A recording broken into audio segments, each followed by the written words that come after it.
Hello à toi et bienvenue dans cette nouvelle vidéo YouTube. Et t'as vu, je suis super excitée aujourd'hui. J'ai envie de te parler vraiment de ce sujet qui me tient à cœur, comme tous les sujets, je l'avoue.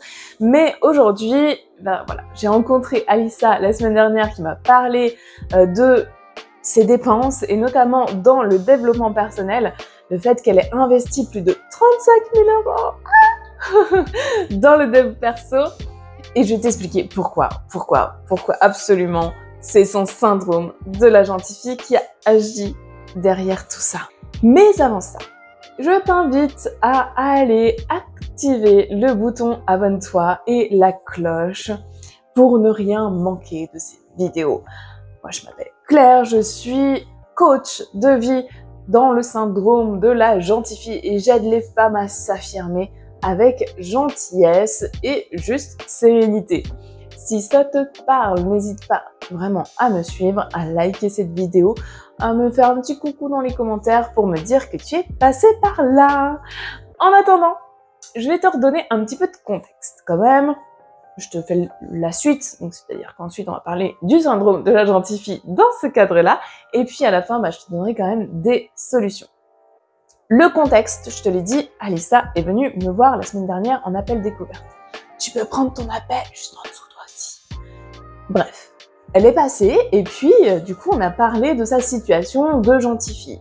Clairement, Alissa c'est une personne qui est très réservée, elle a du mal à aller vers les autres, elle a besoin d'affirmation de soi et de fil en aiguille comme ça on discute, j'essaye de voir un petit peu quelles sont ses problématiques et puis elle en vient à me dire je sais pas si ton neurocoaching va marcher avec moi parce qu'en fait j'ai testé tellement de choses auparavant et j'étais curieuse, tu vois, j'ai voulu savoir mais qu'as-tu fait? Et là, elle me déballe vraiment toutes les choses qu'elle a faites que je trouve incroyables. Enfin, que ce soit des formations de dev personnel, justement, elle a investi dans des coachs, dans la psychothérapie, dans la kinésio. Elle m'a dit, elle a fait les comptes et finalement, elle a mis plus de 35 000 € dans son propre développement personnel. Tout ça, pourquoi? Regarde, elle revient vers moi en disant, mais j'ai toujours la même problématique. En réalité, je n'arrive toujours pas à m'affirmer. J'aimerais être plus épanouie, plus extravertie, plus sociale en fait avec les autres. Et il y a foncièrement quelque chose qui me retient malgré tout l'investissement que j'y ai mis. Et je comprends son désarroi, vraiment. Je me dis, effectivement, quand tu investis une somme d'argent aussi importante, tu t'attends à avoir un résultat. Sauf que je reviens quand même sur le fait que en termes de coaching ou même toutes les autres thérapies, on est là pour mettre en face des moyens, mais on n'est pas là pour mettre des résultats. D'ailleurs, attention aux personnes qui te promettent vraiment un résultat. Et là, justement, je me dis, intéressant comme profil. Et je sais exactement pourquoi elle fait ça.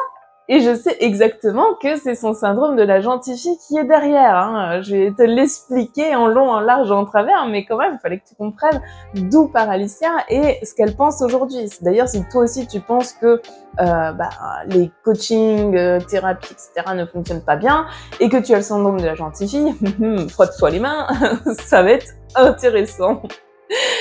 Allez, on est parti. Pourquoi je dis que ça fait partie du syndrome de la gentille fille? Pourquoi actuellement, peut-être que toi, tu es comme Alissa et tu investis dans des choses qui ne fonctionnent pas pour toi. La première chose à laquelle sur laquelle je veux rebondir, tel un ballon, c'est le fait de justement ne pas se sentir assez au terme social.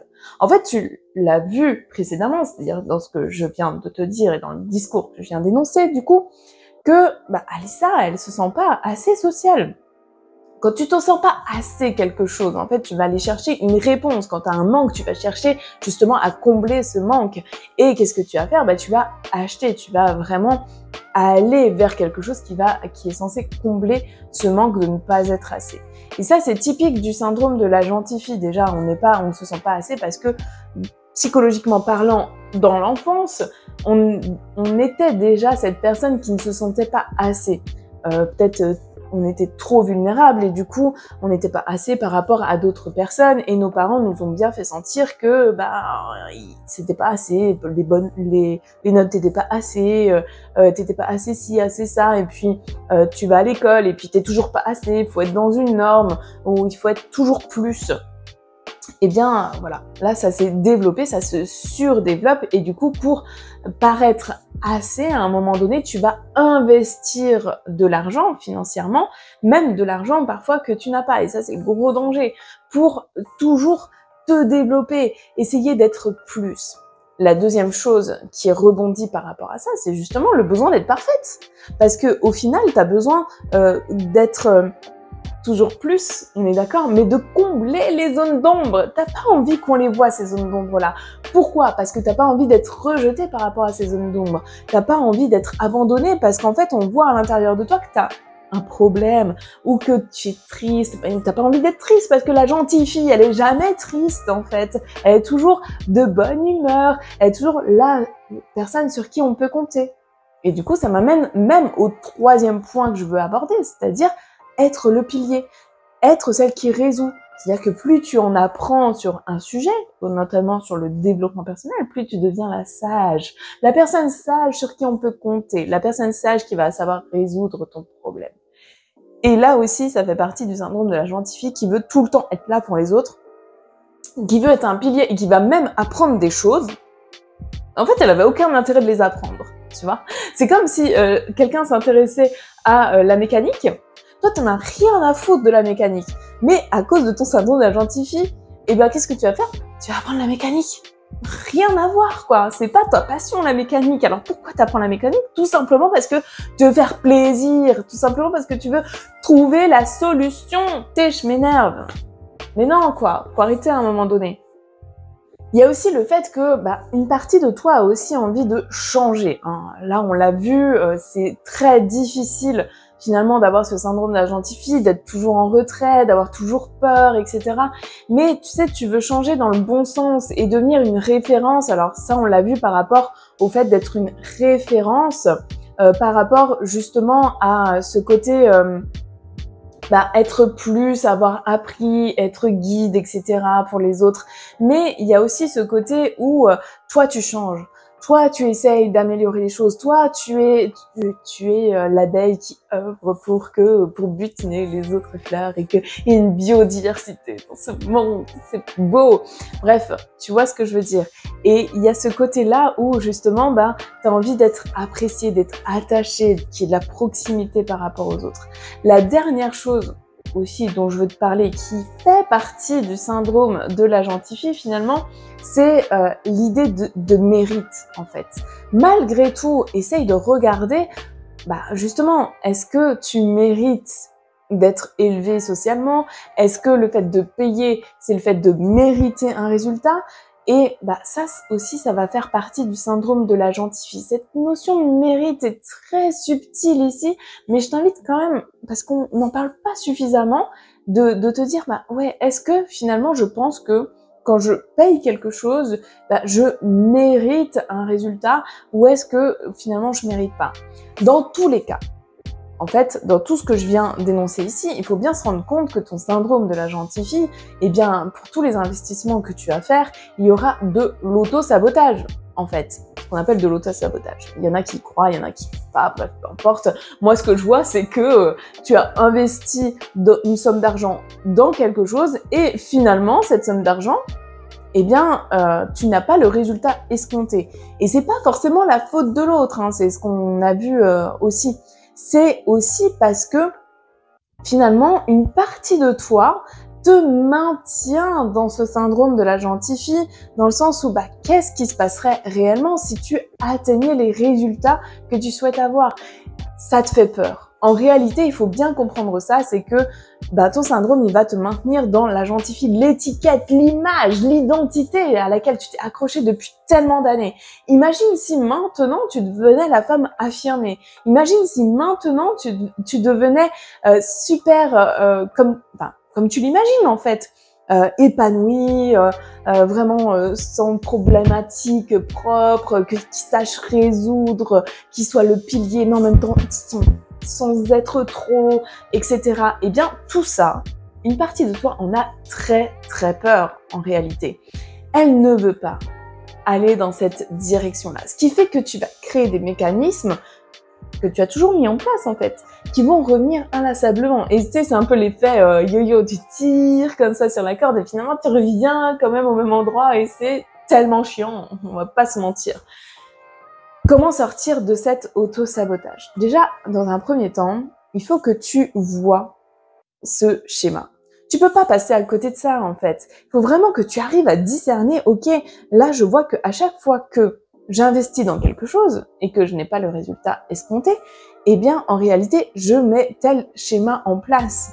C'est important que tu te vois faire en fait. Et je suis sûre que tu as matière à voir ce qui s'est passé sans remettre le résultat sur l'autre en te disant, je sais que si ça, à chaque fois, j'ai ce schéma répétitif, c'est que ça vient de moi, ça vient pas des formations, ça vient pas de la coach, ça vient pas de la kinésio, etc.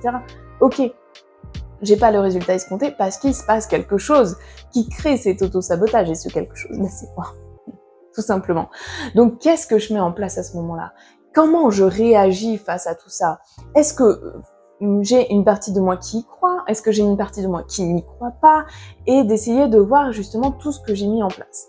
Essaye aussi de te remémorer plus loin dans le passé. Hein? Plus loin dans le passé, quand est-ce que ces schémas ont commencé? Peut-être que tu as trouvé et tu vas te dire « Ah, bah finalement, c'était à ce moment-là où j'ai commencé à mettre ce schéma. » Parce que notre cerveau, il est incroyable. Il répète les choses par automatisme maintenant. Mais il les a appris quelque part. Et avec des personnes qui étaient certainement très illégitimes pour nous les apprendre. Hein. Donc c'est à savoir où est-ce que tu les as appris finalement et commencer à évoluer dans le sens que tu veux. C'est-à-dire qu'une fois que tu as bien identifié dans ton cerveau ce qui se passe, quel schéma tu as mis en place, eh bien tu vas pouvoir commencer à aller vers un nouveau schéma parce que tu as un système de compréhension. En fait, tout ce qui est inconscient, tu vas le conscientiser, ce qui fait que maintenant que tu as conscience de ce que tu fais, eh bien tu vas pouvoir justement intervenir sur les parties de conscience. Donc c'est quoi les parties de conscience? Ça va être les émotions, ça va être les pensées. Ça va être aussi les actions qui vont forcément changer le résultat. Donc, l'objectif pour toi, eh bien, c'est vraiment d'agir de cette manière-là. Encore une fois, je te rappelle la méthode. Donc, tu te poses, tu prends un stylo et tu mets, ok, à ce moment-là, j'ai fait quoi? J'ai fait quoi qui a provoqué ce résultat? Qu'est-ce que j'ai pensé à ce moment-là et quelles étaient mes émotions qui, finalement, en rafale, ont provoqué ce résultat-là? Et si je reviens en arrière, à quel moment j'ai eu cette même émotion? À quel moment j'ai pensé les mêmes choses, mais vraiment dans le passé en fait? C'était quoi le début? Et c'est là où tu vas te dire, ah oui, tiens, ça a engendré tel résultat. Ça peut être même à l'école primaire, on s'en fout. Il faut que tu reviennes vraiment en arrière. Et en étudiant ça, tu vas te dire, mais oui, mais en fait, c'est le même schéma que je répète. Ça peut être dans les finances, ok, dans le développement personnel, mais ça peut être dans plein de choses possibles. Et de mettre la lumière là-dessus, eh bien, tu vas pouvoir te dire, ok, maintenant, comment je vais changer mes pensées peut-être? Comment je vais changer mes émotions? Comment je vais changer finalement mes actions par rapport à tout ça? Et envisager ça, bah, ça va te permettre déjà de visualiser et de faire comprendre à ton cerveau que maintenant, c'est toi qui reprends le contrôle et que tu vas pouvoir mettre en place d'autres choses. Et d'autres choses, c'est-à-dire visualiser vraiment un résultat différent avec des actions et des émotions, des pensées différentes. Et c'est ça qui va faire que finalement tu changes ton syndrome qui va être modifié et modelé avec le temps. Et si tu as envie d'un résultat beaucoup plus percutant, beaucoup plus impactant, parce que là, tout ce que je te dis, c'est un peu du chinois, prends ton appel découverte. Je t'invite vraiment à le prendre, c'est 30 minutes où on est ensemble, on parle, on discute de ta problématique et on voit comment je peux t'aider en termes de neurocoaching. En attendant, je te souhaite une très belle journée. On se retrouve la semaine prochaine pour une nouvelle vidéo. Et abonne-toi encore une fois. Dis-moi, fais-moi un coucou en commentaire. Je te dis à très vite.